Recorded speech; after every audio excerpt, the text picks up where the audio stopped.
امروز یک پدر آماده است 20000 دلار به بچه خود خرج کنه. به خود من شرم و حیا هم میآید که میشنوم یک پدر آماده است 20000 دلار به بچه خود خرج کنه، به دختر خود آماده نیست 1000 دلار خرج کنه. مگر این فرزند تو نیست؟ تو میدانی که روز قیامت به برکت دعای عزیز شاید به جنت بری، شاید بچه من تو شراب بنوشد، شاید بچه من تو زنا بکند، ولی دختر من تو متقی و پرهیزگار باشد که به برکت نواسه‌ای که از این دختر تولد شود عالمی به وجود بیاید که یک جامعه را رهبری بکنید.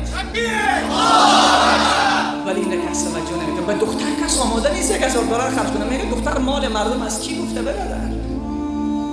فاطمه، رسول خدا میفرماید فاطمه پارتن وجود من است، فاطمه پارتن وجود من است. ولی امروز مسلمان چه میگه؟ دختر مال مردم است. دختر سرمه چشمان ماست. دختر کسی است که رسول خدا صلی الله علیه و سلم میفرماید یکی از علامه های نیکبختی یک زن این است، یکی از علامه های نیکبختی یک خانواده این است که اولین اولادشان دختر تولد شود. بگو الله اکبر. امروز غرب میگوید ما به زنان حقوق میدهیم که باید با سگان ازدواج کنند. رسول خدا اعلان میکند بهترین پدر و مادر همان است که اولین اولادشان دختر باشد.